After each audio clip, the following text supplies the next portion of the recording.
The eyes of the financial world remain fixed squarely on inflation and the responses of central banks.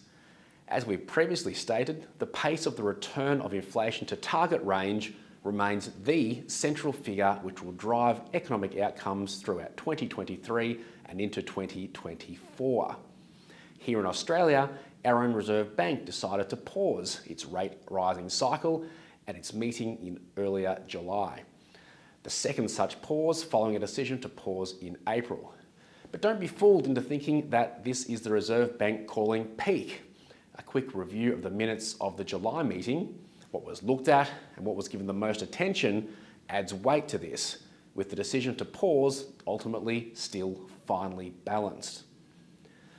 To try and get an understanding as to where the RBA goes from here, consider the context of the shifting sands of economic data and what the Reserve Bank is wanting to see to finally call peak.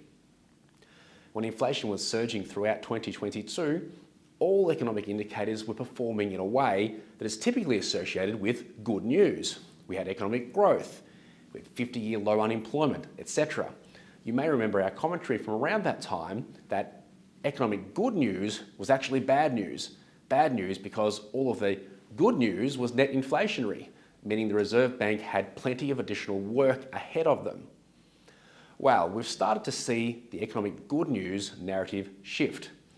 Remembering that central banks, to the extent that they want inflation to fall, want to see bad economic news. Right now, with inflation having passed its peak but still uncomfortably high, the economic signals are mixed.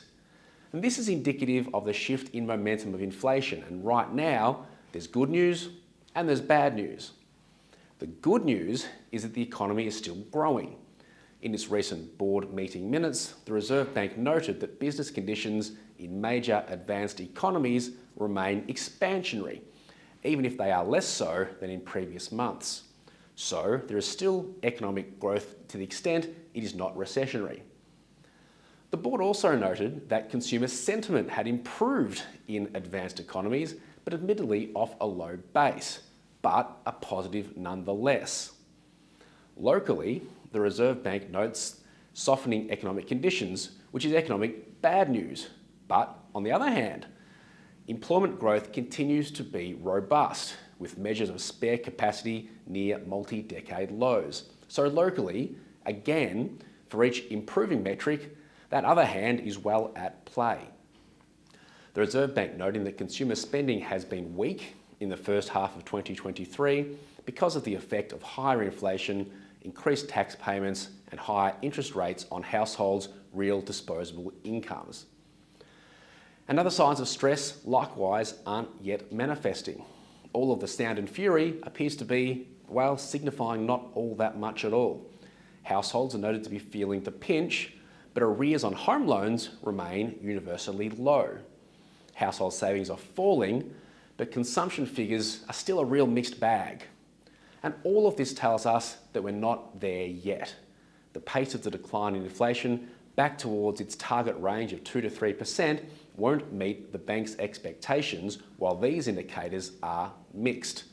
There'll need to be clear, decisive movements in a range of economic data before our central bank takes its foot off the pedal. The Reserve Bank wants to see inflation falling and have a conviction that it is falling at a rate fast enough to land back within target range within a reasonable time frame. This will mean it needs to see unemployment rising and a range of other good economic indicators moving sustainably the other way. So, if the current interest rate cycle is one punctuated with record upwards movements, the recent pause was a comma, but certainly not a full stop.